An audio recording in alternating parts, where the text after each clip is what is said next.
राशि रे बुध स्वयं गुरु सहित बसी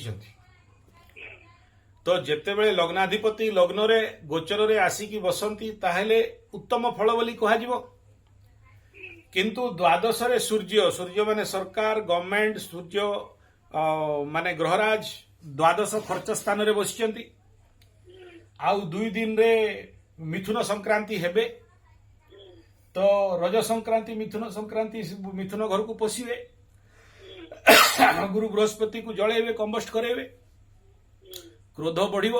अच्छा खर्चा घर जदि एक्टिवेट थाए ताले खर्च गुड़ाक बढ़ी चले बिना फालतूर अन्नेसरी खर्च भी हुए गुप्त शत्रु विनाश हुअंती आउ बिना फालतूर यात्रा इत्यादि हुए।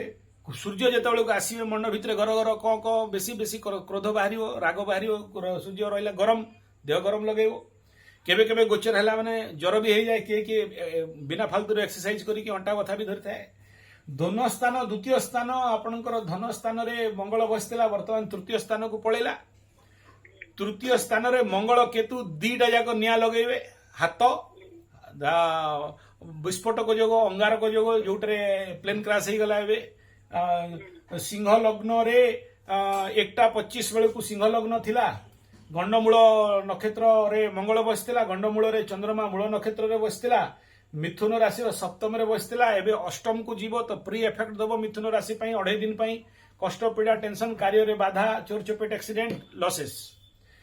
तो एई टाइम रे गुजरात अहमदाबाद वाला प्लेन क्रैश हो गला सेतबेले को राहु काल भी थिला राहु काल समय ताठरू पंचम चंद्रमा घात योग आउ गुरु आउ बुधर दृष्टि आउ षडाष्टक जोग मंगल केतुरु शनि एई जोगरे सबुठ बड़ एक्सप्लेन क्रैश हो गला। राउरकेला रे दीटा बड़ एक्सीडेंट हो गला आ गोटे लोक मर्डर हो गला।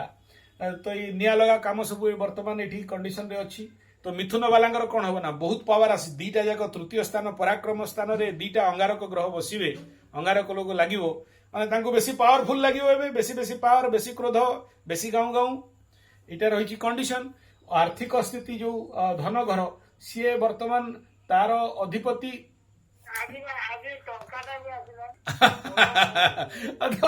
सब मिथुन घर वर्तमान चंद्रमा को जब देखुंत ताहले यही अवस्था अच्छी बोली कहली परा शनि केतुर दृष्टि रे अच्छी।